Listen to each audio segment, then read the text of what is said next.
told me it's 7, yeah.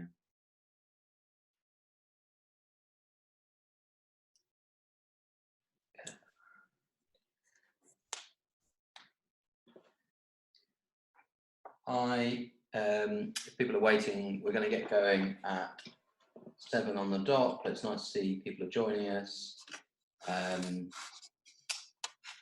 If you want to put into the chat box where you're from as you join us, that's very nice, so we get a sense of where people are coming or listening in from. Just be aware that if you're doing that, there's a drop-down selection on the chat box, which you have to choose all panelists and attendees rather than just all panelists. So if you type into the chat box, make sure you select that. But we'll get going with the substantive webinar in a couple of minutes' time.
Good evening, welcome to the Drake Music Step Up webinar.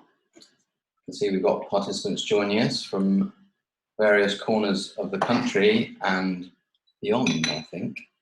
So welcome and thank you for taking the time to join us. This is a webinar that we're delighted to be doing in partnership with Live Music Now. So it's a Drake Music and Live Music Now webinar. And we've got presentations from both organisations, and I'll introduce you to the presenters in a little while. The subject matter is career development for music leaders, and we've got the two different organisations presenting their approach to that. It's funded by Youth Music and the Arts Council, and it's part of our Youth Music Alliance for a Musically Inclusive England programme, and I'll say a little bit about what that is in a minute. So Martin, would you mind going to the next slide? This slide is quite important because what makes these webinars really fly is everybody who's here being part of it. And there's a couple of ways of doing that. So some of you are already joining in with the chat function. So at the bottom of the screen, you've got the option to turn on chat, and please make sure that you have got the drop-down selection to all panelists and attendees rather than just panelists, otherwise the other attendees can't see what you're chatting. And it'd be really great if people put chat and comments, questions as we go along. We'll do our best to kind of pick those up, gather them, and then use them as part of the kind of interaction as we go along. In between the presentations, there's also going to be an opportunity to come on the audio and speak. And there's a function in the chat box to raise your hand, and we'll keep an eye out for that, and we'll let you know what point that's possible. And if people want to say things on mic, ask questions, make comments, then that can happen. So could we go to the next slide? So just to introduce who we've got here, I've been talking quite a long time without introducing myself. So I'm Douglas Noble, and I'm the Think 22 program lead at Drake Music. And then we've got 3 excellent presenters. and perhaps you could all just introduce yourselves, and we're briefly going to turn on our video. Oh gosh, here we so go. you can see us, participants can see us as we introduce ourselves. So hi, I'm Douglas, and then we've got Daryl. Hi, my name's Daryl. How are you doing? I'm artistic program lead at Drake Music. And then we've got Karen, who is both muted and, oh, there we are, yeah. Your mute's on, Karen, you need to unmute her. That's better. Hello, everybody. I'm Karen from Live Music Now, up in Liverpool at the minute. And really looking forward to telling you a bit more about our Inspire programme. Thank you, Karen. And then sitting next to me. You have to show yourself now, Douglas. Hello, I'm Nina Swan. I'm the Strategic Director for Musicians Development at Live Music Now, and I'm here with Douglas, sitting in Somerset House by the river. And then we've also got Martin, who's our MC for the evening, controlling the webinar from Bath, I think, aren't you, Martin? Yeah, I'm in the background, but I'm suddenly in the foreground. So I'll switch the video off in a minute. Yeah. You're the MC, but anyway, if there's any problems, then if you're having any problems or anything, put it in the chat if you can, and I'll do my best to help. Just so the shape of it's going to be that we've got a presentation from Daryl, then there's an opportunity to put in questions, a bit of discussion. So as Daryl's presenting, if you've got things you want to comment or ask, put them in the chat box and I'll do my best to monitor them as we go along, and then we can bring them in. And then Nina and Karen will present, and then there'll be an opportunity for more discussion. The other thing that I want to say is that please do tweet and obviously tag in Live Music Now and Drake Music, and we've got a couple of hashtags which I'm going to chuck into the chat box now, so that people can use those, which I've just put in now. So do hashtag your tweets if you tweet, and I think we can take off our videos now, can't we? Oh yeah, okay. Yeah. So I'm going to hand over to Daryl. Oh no, sorry, sorry about that. I've got a couple of slides I want to use myself. Forgot about those. So Martin, could you just go on to the next slide? So just very briefly to say that I've mentioned the Think 22 programme. This is a youth music funded 4-year strategic programme where we are working as part of the Alliance for Musically Inclusive England to develop good practice in music education with the workforce, but also to advocate for equality and inclusion. So it's about music education for, with and by disabled people across music education in England. If you go to the next slide, Martin, there's 3 elements to this. So there's a strong element of advocacy where we're sort of campaigning around issues of inclusion and particularly around representation of disabled people in the workforce. There's a workforce development strand where we're developing both the representation in the workforce but also the skills and capacity in the workforce to meet the needs of disabled musicians. And then finally there's a delivery strand which is about the making of music with disabled musicians, children and young people. And then can you just go on to the final, my 3 slides, which is about Amy. I've mentioned this a couple of times. So that's the Alliance for Musically Inclusive England. And we're part of that. It's being led by Youth Music through their strategic funding. And all the other organisations within that are working to increase the musically inclusive practice in music education hubs and at the same time improve the quality of music delivery for children and young people. And this webinar is part of that programme. So now I can actually hand over to Daryl, which I tried to do far too quickly a minute ago. Thank you, Douglas. Hello, everybody. As I said earlier, my name's Daryl. I'm the Artistic Programme Lead here at Drake Music. And I'm obviously here today to talk about sort of the career development for music leaders and to talk through, you know, our ideas and approaches on training disabled musicians to work in the inclusive music education setting. And so for me, it always is a good place to start is how it started and why. So I suppose everything that we do at Drake Music is underpinned by our vision. And our vision is a world where disabled and non-disabled musicians work together as equals. And it's really important to see that in a much wider context, that it's actually not just about working together on stage, but also working together in the office, in the classroom, in the boardroom. And so this all really began when a few years ago we realised that we had a really wide, diverse and great community of disabled musicians and artists engaging with Drake Music.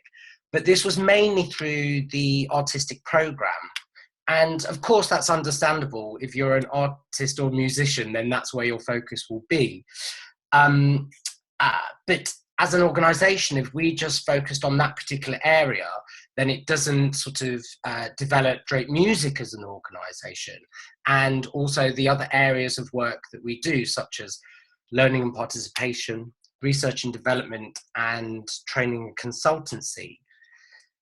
So, as I say, a few years ago, we realised that the representation of disabled music leaders and facilitators within our learning and participatory programme didn't always represent the participants we worked with or our wider Drake Music community. And this never really sort of sat comfortably. To be basic is that Drake Music didn't have many disabled musicians as music leaders or facilitators. There was no sort of crossover from the artistic program into the sort of learning and participation or the training and consultancy. So we began to ask ourselves questions as why is this? And what's the barriers? Why? What's preventing people from engaging as music leaders or facilitators within the organisation? And so after a little soul searching and sort of consultation with the sort of our wider disabled musicians community, we realised that a few issues sort of began to arise. And Martin, if you can go to the next slide for me. One of the things that came up was that most non-disabled musicians who work as music leaders or facilitators tend to, and this isn't all the time, but tend to end up there accidentally. As somebody myself who works within sort of theatre and drama, when I got into sort of facilitation by accident, it was through those ad hoc, informal sort of networking events after an event or a conference where you would meet somebody and they would say, hey, why don't you come and sort of work on this project or this project? But when that's within the sort of context of disabled musicians, then those very informal ad hoc networking situations are just not accessible. And even another theme that came up was that actually even the most basic access in terms of transport, space, structure of a working day were preventing people from taking up opportunities in music facilitation. And that's before we even moved on to the more sort of complex barriers that people can face. One of the interesting things that came out of this sort of consultation was not necessarily to do with being disabled or not.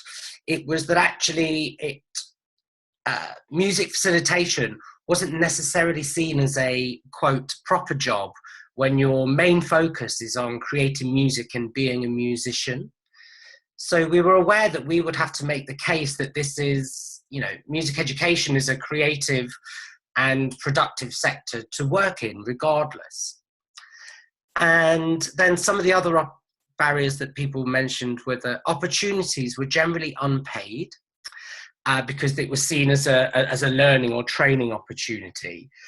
But that actually, if you have additional access costs that weren't covered or thought about in advance, then as an individual, you may end up paying for these yourselves or just muddling through. And another thing that came up was that because people were uncertain of actually what it actually meant being a facilitator or music leader, that actually sometimes the offers that were out there, the length of time of the commitment for that was quite big, considering it was something that you actually weren't sure about as an individual. And also the fear of having to do it alone without support. So where do you even start in becoming a facilitator or leader in music education? But I suppose the big thing that came up again and again was that actually just no one had asked them. And this list here is not exclusive. It's an ongoing list that we're constantly sort of adding to as we discover and understand more and more those more complex barriers that people can face. So about 5 years ago, Drake Music made a conscious decision to try and address this. We knew that it wouldn't be an overnight fix and would take time, but we really wanted to look at how we can readdress the imbalance.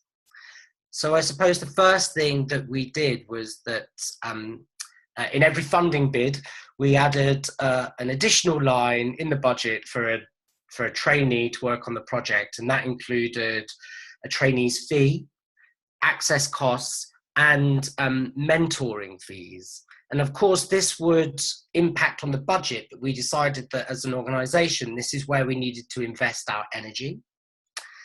But at the time, we also knew that this would only be a short-term fix.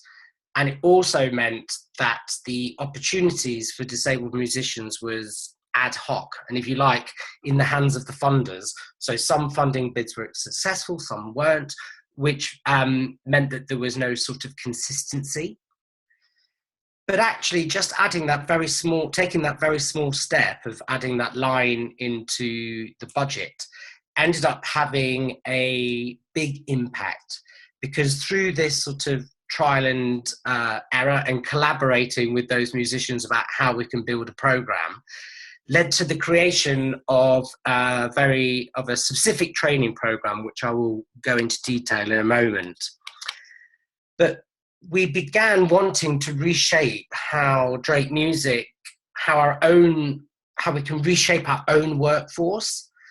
But over these years, we started to realize that in order to realize our vision of disabled and non-disabled musicians working together as equals, that actually this went beyond just Drake Music and actually went into the wider music education sector. And before I move on, I'm always wanting to find out what other things should be added to this list that we've got in front of us. So it'd be great for you to just think about if there's any sort of personal experiences, or when you're recruiting, if there's any sort of barriers that you've come up against, which we can continue to add to our sort of list of things to address. But where are we now is my next heading. And as I said, over the last 5 years, we've established a model of working that allows us to engage with and work with a wider range of disabled musicians as music leaders and facilitators. And our main vehicle for this has been the Emergent Trainee Programme. And this project began in 2017 and has 2 strands. It's developing new work by disabled musicians and training new disabled music leaders. The aim of the programme is to readdress this imbalance that we found. And it really tries to focus on creative and portfolio career development. So we try to support the musicians that we work with to attend sector-led seminars, conferences, networking, explore self-promotion and awareness rising. But before we're going to the detail of that specific thing, I just feel it's important to sort of outline the overall picture and where this sort of fits. And if you could go to the next slide, please. Thank you. The emergent music legacy training provides on-the-job paid training opportunities for 6 disabled musicians per year, and each trainee is provided with a mentor. They join a creative team, which includes the planning, meetings, and all of that, and they become part of the team. They're not seen as add-ons or observers, and at the start of their sort of engagement with the programme, which is generally around 5 or 6 workshops, so it's a very sort of time-based project, they set out what they want to achieve over that period. And for some, it can be, you know, working towards running a warm-up activity or managing small groups, or how they sort of can work within that sort of public speaking realm, if you like. And they're given time and space to explore if music leading is right for them. So in the first few years, we'd place our trainees on Drake Music learning and participatory projects. But over the last couple of years, we started to explore placing our trainees on projects delivered by external Drake Music partners. And in the last 3 years, we've worked with 16 trainees. Of those, 9 have since worked across other Drake Music projects, and 4 have worked across projects for other music organisations. And the biggest question we generally get asked is, how do we recruit? What is our process? So if you could go on to the next slide, please. Thank you. So all of these are open calls. We work with partners to share these opportunities. And I suppose what's really key is we understand that a typical CV approach may not always work. So we place more emphasis on why they want to do it. Obviously, people can apply in any format that works best for them. But we also have to address the fact that people think it might not be for them, and have to demonstrate the benefits of the work and how this can become part of their own portfolio career. And we present these training opportunities as music leaders and facilitators with as much weight and as importance as our commissioning programme. And we try to build this basis on why, which means we might be able to find new talent that we may otherwise exclude if we're going down a traditional CV route. And we also, this process also means that you don't know who your final trainees are going to be. So we always have a budget line, I suppose, for unknown access to make sure that it's that we can accommodate and support those trainees through their journey with us or in the Drake Music. And then I thought it'd be good to talk just a little bit around sort of some of the challenges this has thrown up over the years. I think one of our challenges is around the lack of a wider diversity. So where are the disabled musicians of colour from different social backgrounds? How do we engage and remove those barriers? Because we're constantly trying to sort of reach those that may not have had previous sort of access to these sort of schemes. And then also there can sometimes be a lack of diversity around the sort of impairments or types of people we work with. So as an example, over the last couple of years, we realized that actually we weren't receiving many sort of blind or visually impaired applicants into the process. So this year we made a conscious decision to really strategically address that. And I think that's one of the sort of beauties of this sort of approach, is that we are able to respond, listen, and adapt year on year to ensure that we are able to make the programme as open and accessible as we possibly can. And what's grown out of that is that we realise now that we need to be working in partnership with other organisations to deliver this type of sort of training. As I said before, we would find projects within Drake Music, but actually we're now starting to find projects within external partners, because it ultimately comes down to, if we're developing a more diverse workforce, then actually it can't only be Drake Music's responsibility.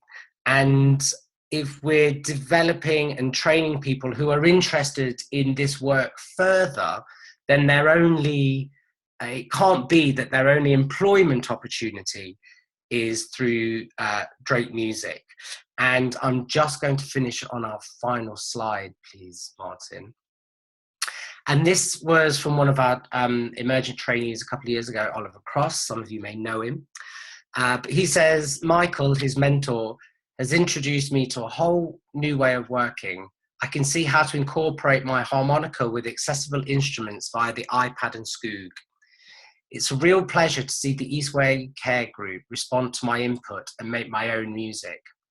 This program has given me an insight into how to lead a group in accessible music, and I hope it's the start of a new career path for me. And I think what that really sums up is that if Drake Music and other organisations are providing these training opportunities to develop a new workforce, then actually what they need is a career path across the music sector, not just within those individual organisations. And I'm been going on for a little while now, so I'm going to bring my discussion to an end, but very open to questions. Thank you, Daryl. That's a really interesting presentation. Absolutely, we're really open for questions. I mean, it's really interesting to hear you finish on the example of Oliver, and linking that into the need for that opportunity across the sector to kind of open up. Oliver, I'm sure you won't mind me saying, there's a continuing story with Oliver, because following on from that work on the emergent, he then went to work with Essex Youth Service through Drake on an inclusive ensemble. Yeah. That was with Drake again, and now he's moved up north, and through the AMY program, has sort of been introduced to music organisations such as Brighter Sound and More Music, and others up in the northwest where he is. And I think you're right, that joining up of pathways is really important. And I've got a question. If there aren't any other questions sort of coming in from out in the world, I've got one for you, Daryl, which is around if organisations are keen to address the underrepresentation in their workforce at all levels, which is one of the things you've been talking about, and the Drake process around that. What are the kind of first steps that organisations can take around that, particularly around making sure that it's clear that both that there is that opportunity for disabled musicians, but beyond that, making sure that they reach out to make relationships with disabled musicians? I mean, there are lots of practical steps, you know, as I was saying earlier, in terms of sort of very basic sort of access. But I think the thing for me is around how do you communicate and make people feel that that there's some form of mutual benefit. So it's not just, we've been told by a funder that, you know, we have to tick this box and all of that. Mm-hmm. But actually, how do you make a space, a welcoming opportunity that actually allows some form of mutual, a mutual sharing and understanding? So actually, one of the beauties of the emergent training program that we run is that actually a lot of these so-called sort of emerging programs are considered to be for sort of, you know, 18 to 30-year-olds, because that's when you're emerging. But actually we realized that actually people might be entering a music profession at different points in their life and will have different experiences and backgrounds. And so actually for us, the emergent program isn't really to do with age, it's about to do with sort of entry level. Or for example, we've had some very experienced musicians who make a living out of touring and all of that, but have never actually been in a classroom situation. So actually they become one of our trainees, even though they wouldn't be seen within that typical emerging sort of context. But actually, all of the people that we've been working with, they bring something. It's not just Drake music giving to them. They actually bring something into the organisation, whether that be creatively, whether that be in terms of how best to improve our sort of access and inclusion practice. You know, so I think it's about how do you communicate the importance of that partnership, of that collaboration between the people you're training and the organisation. Yeah, that's a really key point, Daryl. And I think Drake Music would talk about that being very much a two-way process, and the organisation enriching at all levels as a result of the journey that you really well described through your presentation. And that is very much a two-way benefit. We've got a hand up from Kat. Yeah. I don't know if you're able to bring Kat in. Who, me, Douglas? No, Martin. Okay. I think you're on mic now, Kat. If you.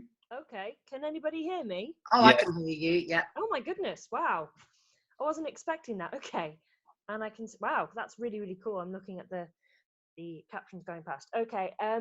I just had a question about, you mentioned that the emerging artists is for artists between 18 and 30. Now, if people have been watching me spam the chat, you'll see that I'm autistic, which brings with it a whole host of problems, namely mental health issues, which have made me have to basically duck out for about 2 or 3 years, which means I'm still emerging. I've been lucky enough through Help Musicians UK I've just announced it, in fact, that I've been awarded some money from them to go for further study.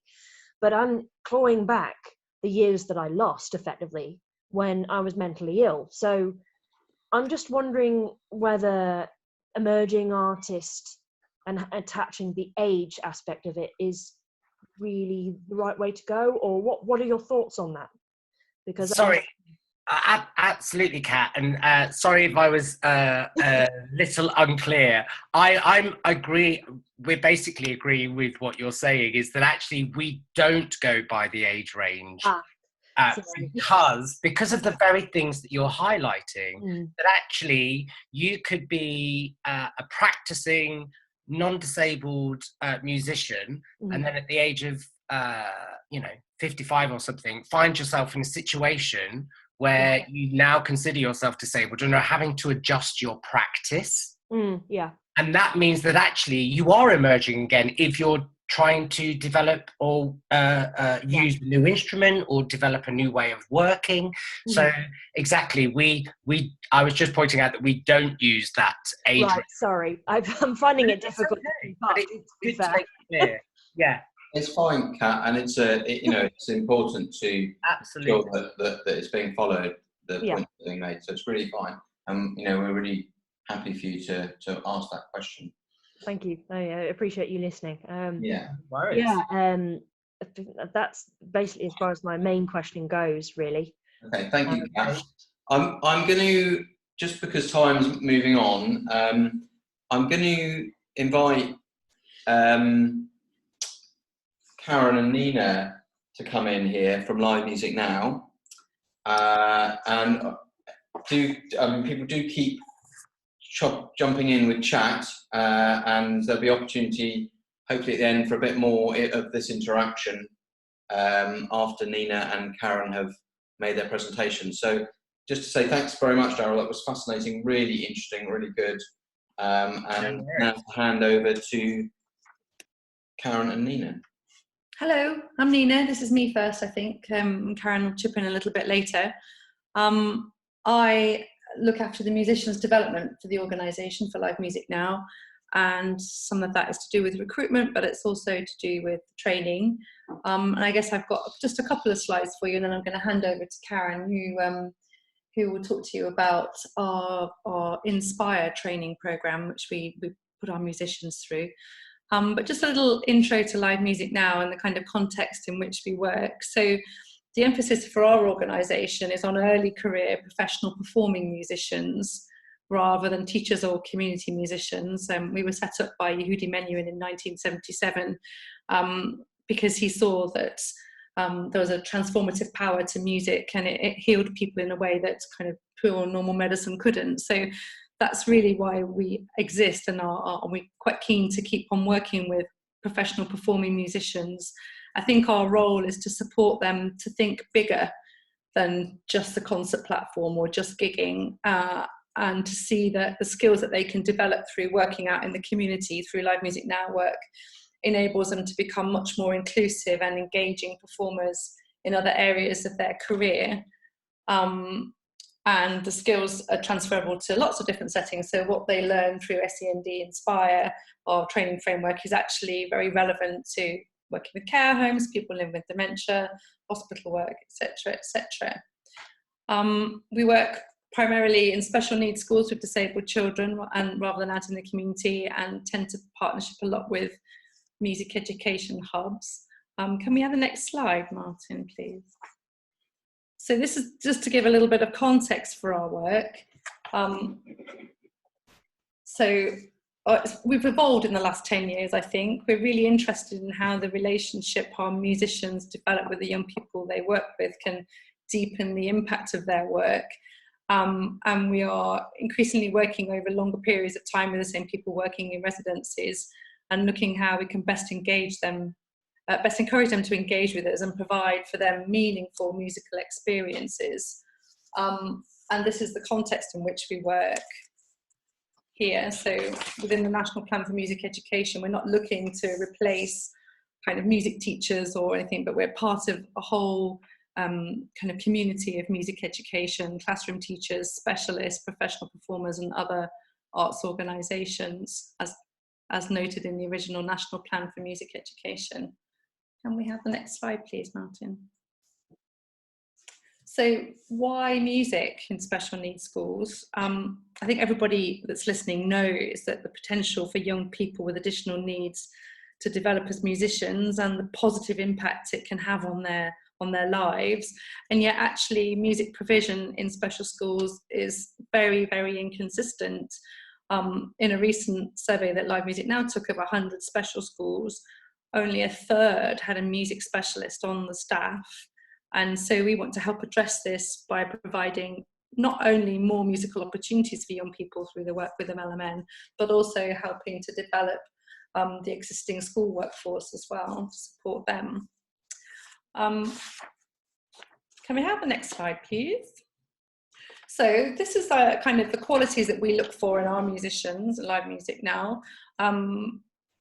We do have an audition process, which is kind of evolved over many years practice, which I think kind of is about to undergo another transformation actually in our own inclusion journey. But fundamentally, these are the qualities in the people that we look for. So musical excellence, yes, because that's kind of what drives live music now, but so much more than that. They need many personal qualities as well as musical skills in order to connect with the people that we work for. I think the most important thing for us is that the musicians that we work with have a passion for their own music that drives them to share it with other people. And that doesn't necessarily have to be classical music. Obviously, we work across all genres, but artists that have something to say with their music are really engaging if it spills out of them. We want our musicians to have some empathy and think about the experience of the participant, the people that they're working with, and what challenges they might face, but also what opportunities there are for connecting with them. A key skill for us is adaptability. You can go into a session with the greatest plan in the world, but you need to recognize that it's not working sometimes, and switch it up and do something different and try and get people back on board again. And I guess that leads into the self-awareness, knowing when what you're doing isn't working and having the confidence to switch it up a little bit. Another key aspect is being open-minded, be willing to take on the ideas of your participants and incorporate them into your session, be willing to be led by the people you're working with and craft their ideas into a coherent experience, really thinking about making this as kind of participant-led as possible. So it's about co-creation and you're there as a musician with them as musicians in the room. I think what's really important for professional musicians in this isolating work is to kind of keep a curiosity, so actively seeking out opportunities to develop yourself further. I think that most musicians can get into a bit of a rut, especially if you're freelance and needing to make a living, of kind of going from one job to another and never thinking about your practice as a whole. So for us, it's about encouraging our musicians to seek out things, to constantly to self-improve and be reflective. And also the final thing is just a willingness to communicate and engage, and a desire to connect with other people through music making and musical experiences, of kind of being interested in your audience and wanting to say something with them. Can I have the next slide, please, Martin? I love this picture. I just think it's a really interesting way of, the musician really engrossed with the children there and helping them to make music together and guiding them, but also being with them as musicians in the moment. So before our musicians head on to the SEND Inspire framework, we do a little bit of work with them beforehand. Can we just have the next slide, Martin, please? So our musicians come to us through audition. We audition all over the country. Once they're on board with us, we give them some basic training. They have an induction session, which is thinking about their presentation skills, how they talk to people, or how they don't talk to people, how we use body language and use the music to communicate. They would do a day on basic skills of working with older people, and also a day on basic training of working with children with special educational needs. And some of that will be about talking about some of the acronyms that we use, talking about communication and how different children communicate, things like that. So kind of setting the context for the work that they're doing. The most important thing that we do with the musicians is we get them out and they start doing stuff. So they go into schools and do concerts, initially interactive concerts. They learn about their repertoire, they learn how to make it engaging, they learn how to present. They start thinking about what works and what doesn't work and reflecting on what they're doing. There's also the opportunity for them to have a mentored performance, so using someone with a lot more experience to go and observe them, give them some feedback in the moment, and also shadowing more experienced musicians and going out and seeing what good practice looks like and finding out what they have within themselves, what repertoire they have, what they can adapt from their own kind of toolkit, which will work. So that's kind of the basic, the grounding of the groundwork, so to speak, before they go on to the Inspire framework. So I'm going to pass over to Karen now, I think. Yeah. Is it you next? Yeah, thanks, Nina. Fabulous. So I'm going to be talking about our training program for musicians working in special schools.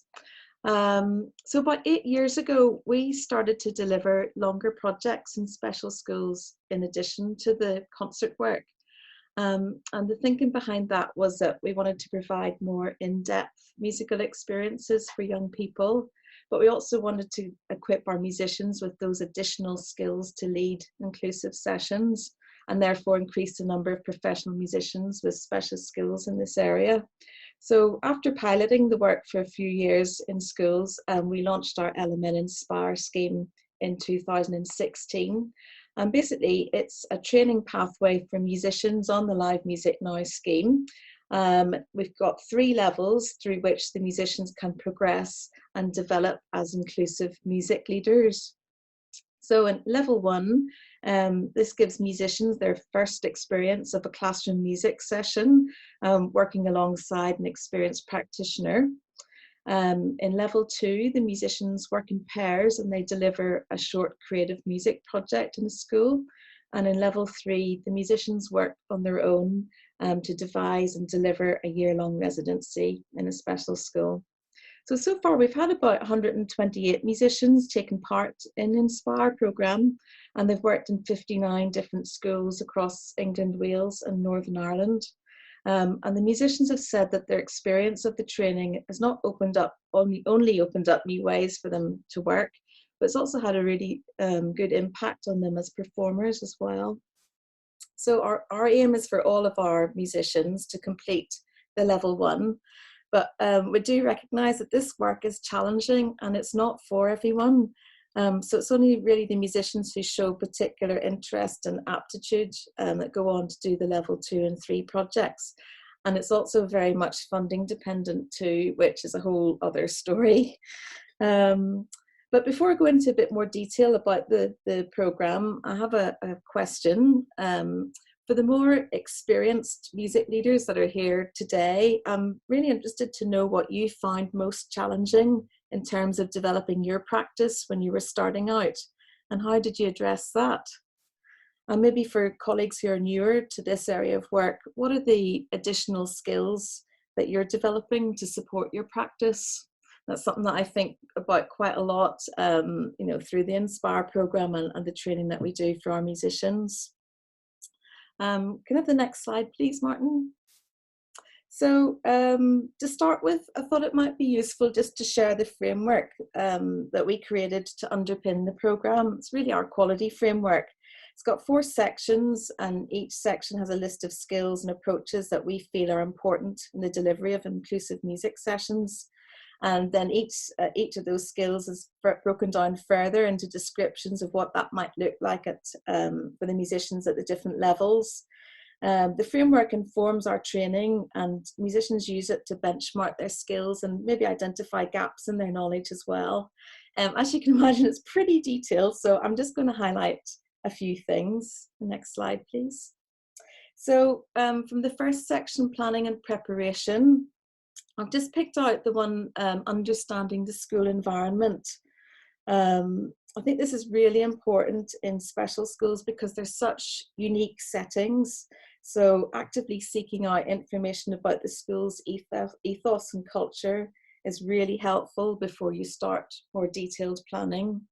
And that could include things like approaches to communication or pupil support practices in the classroom. Next slide, please. So then we look at content and skills. So this section really looks at the content of sessions, and we talk a lot about developing your musical toolkit of ideas. We tell musicians not to be shy about borrowing activities and ideas from colleagues and making it their own.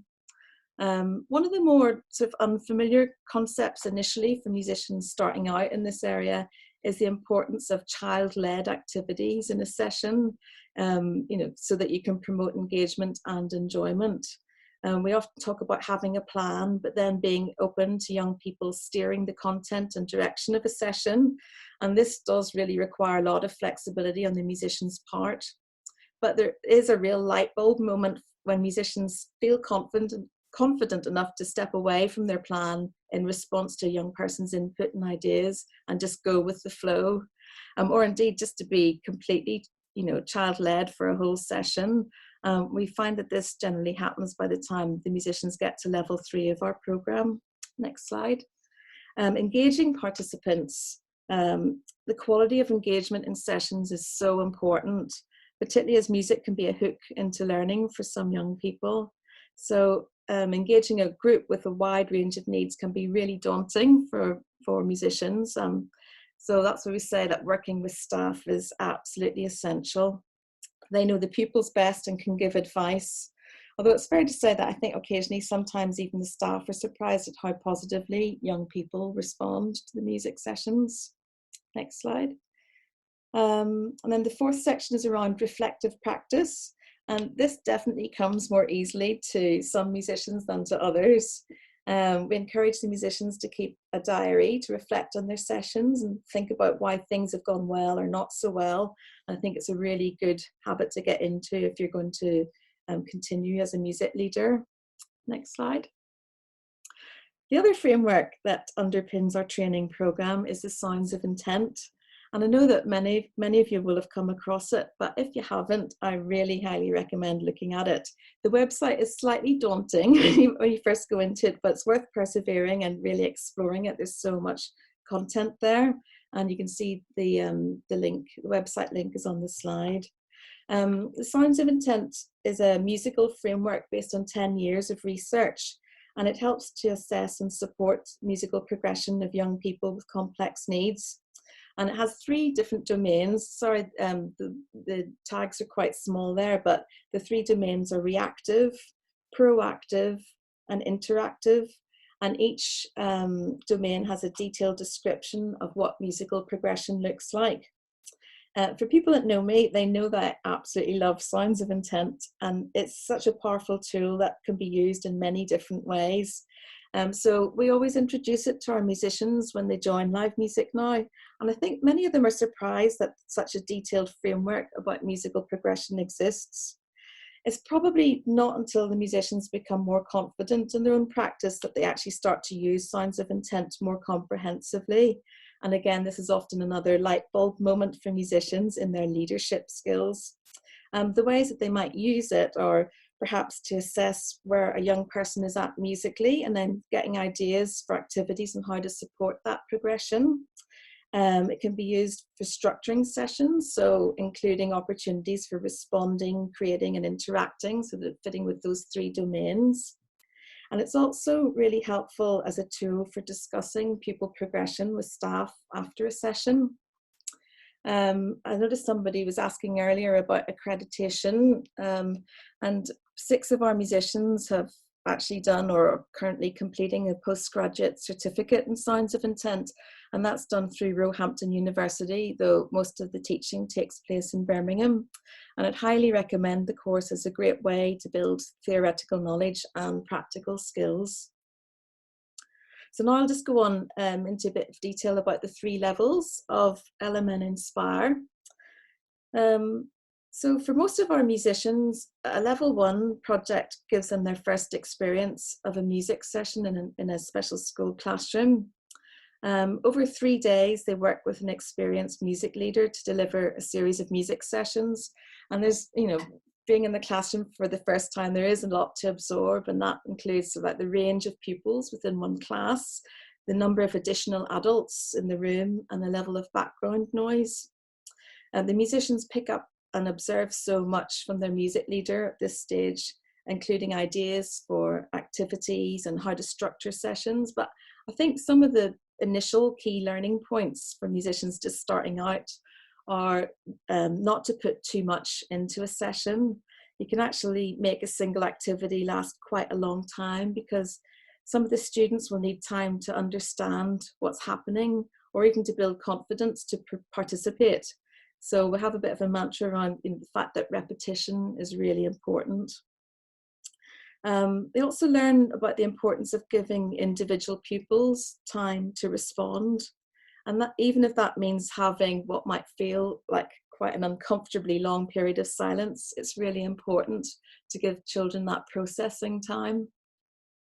And finally, generally, we find musicians work out quite quickly that less talking and more music making is usually the best approach.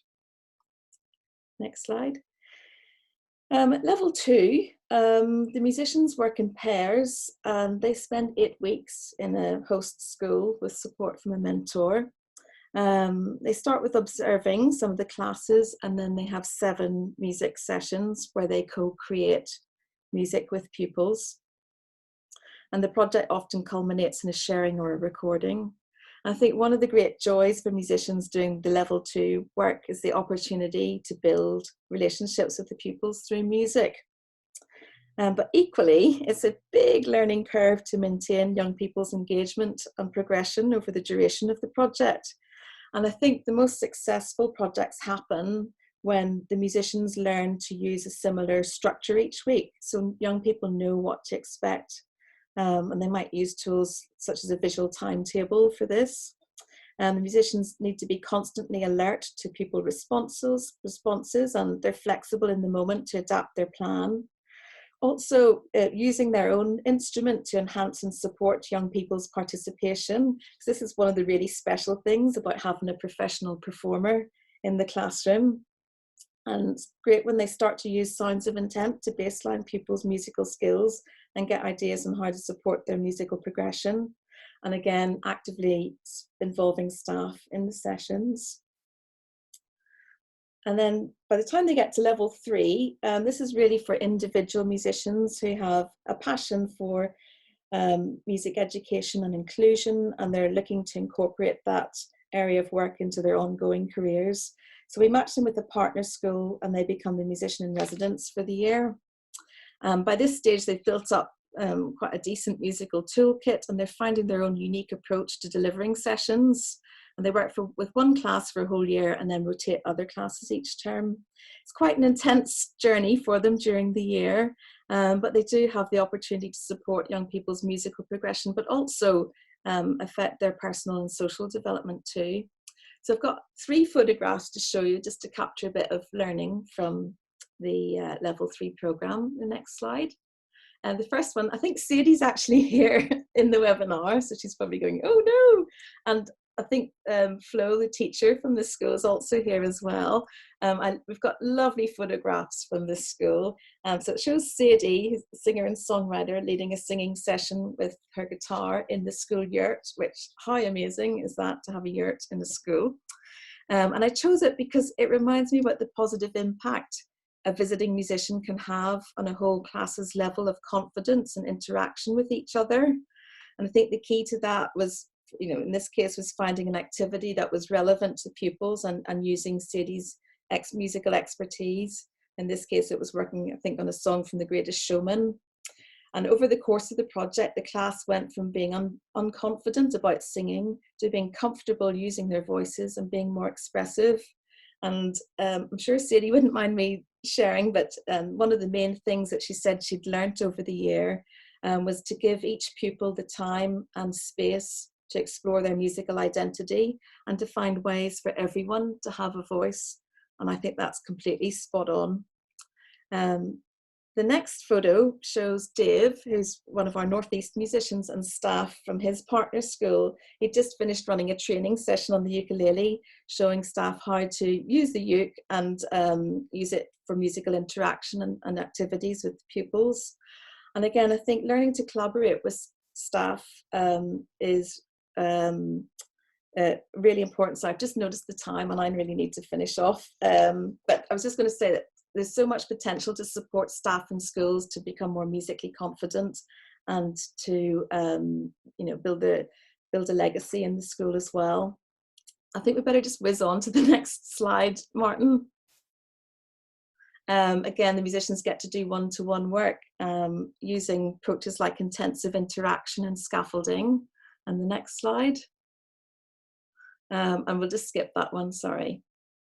I just wanted to finish off by saying that in music sessions can also have a really brilliant impact on young people's well-being and also that of the staff, especially when they have the opportunity to relax and listen to the musician perform repertoire that they love. And bringing that passion into school and advocating for improved music provision can be so important and really helpful to music staff that are already there. Sorry, I realised that we ran out of time, but if there are any questions, maybe there's time for that. Thanks very much, Karen. That was really interesting. Real depth of thought gone into that programme. And there's been some really interesting chat going on in the chat box while you were speaking. So lots of backwards and forwards and questions were provoked from what you were saying. And Nina's been busily, and Karine and others busily typing stuff into the chat box. So hopefully people have been able to pick up some really useful tips and connections and networking places to go online, Facebook and courses and things like that. But does anyone have any questions for Karen and Nina at this point? We've just got a minute left if people want to stay with us. We won't cut off that bang on 8. So if there's anybody got any burning questions they want to ask at this point,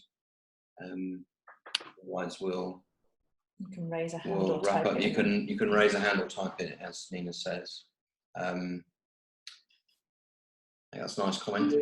C and B, yeah, very, very good presentation, absolutely. Couldn't agree more. And so I think we will wrap it up. Martin, if you take us to the last slide, next one, yeah. So there's a feedback opportunity, which I'm just going to put into the chat box, which is that link, which is an opportunity for people that have attended to go online and give us feedback, because we really want to learn, obviously, about how we're doing these webinars, and we'll carry on doing them. So feedback will be taken on board. We also want to know what you get from it, how it supports you or not, and what it is that you take away from it. So all those comments are really important to us. If you want to find out more, there's both of our websites there, the Drake Music and the Live Music Now website, and please do visit those. We will be putting a recording of this webinar online, and just finally to say thank you very much to Daryl, Karen, Nina and Jen, who did our closed captions, and Martin for helping with controlling it. And thank you to everyone for attending this Step Up webinar, and we look forward to welcome you when we do them again. Thank you very much and good night.